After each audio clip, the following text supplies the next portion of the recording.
ആദ്യമായിട്ട് അമൃതാനന്ദമയി അമ്മയ്ക്ക് 72ാമത്തെ ജന്മദിനാശംസകൾ നേരുന്നു. സപ്തതിക്ക് ഞങ്ങൾ എല്ലാവരും ഇവിടെ ഉണ്ടായിരുന്നു, അമ്മയെ കാണാൻ ഇവിടെ വന്നിരുന്നു. അതിനുശേഷം കഴിഞ്ഞ വർഷം വരാൻ പറ്റിയില്ല, ഈ വർഷമാണ് വരുന്നത്. എന്തായാലും അമ്മയ്ക്ക് ആയുരാരോഗ്യ സൗഖ്യം നേരുന്നു, ഞങ്ങളും ഞങ്ങളുടെ കുടുംബവും. എന്തായാലും അമ്മയ്ക്ക് ഞാൻ നേരേണ്ട കാര്യമില്ല, എന്തായാലും അമ്മ നമുക്കൊക്കെയാണ് അനുഗ്രഹം ചൊരിയുന്നത്. എന്തായാലും അത് പറയണമല്ലോ ഇവിടെ വരുമ്പോഴത്തേക്ക്. എനിക്ക് അമ്മ എത്രയോ വർഷം മുമ്പ് പരിചയമാണ്. എൻ്റെ ഓർമ്മ ശരിയാണെങ്കിൽ ഒരു 30 വർഷമായ അമ്മയായിട്ടുള്ള ബന്ധം. പലപ്പോഴും തിരുവനന്തപുരം ആശ്രമത്തിൽ വരുമ്പോൾ കാണും.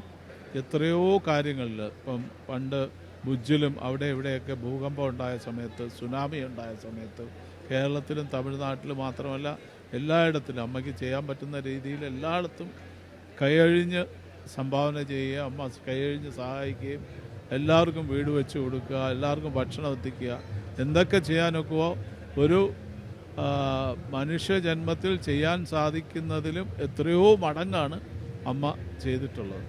പിന്നെ പറയുകയാണെങ്കിൽ വിദ്യാഭ്യാസ രംഗത്ത്, ആരോഗ്യരംഗത്ത്, ആതുര സേവന രംഗത്ത് അമ്മ ചെയ്യുന്ന സേവനങ്ങൾ എന്ന് പറയുന്നത് നമുക്ക് പറഞ്ഞറിയിക്കാൻ പറ്റില്ല. അങ്ങനത്തെ കാര്യങ്ങളാണ്. ഇപ്പോൾ കേരളത്തിൽ തന്നെ ഡീംഡ് യൂണിവേഴ്സിറ്റിയായി എത്രയോ വിദ്യാലയങ്ങൾ, അമൃത വിശ്വവിദ്യാലയങ്ങൾ ഇഷ്ടം പോലെ കേരളത്തിൽ അങ്ങോളം ഇങ്ങോളം ഉണ്ട്.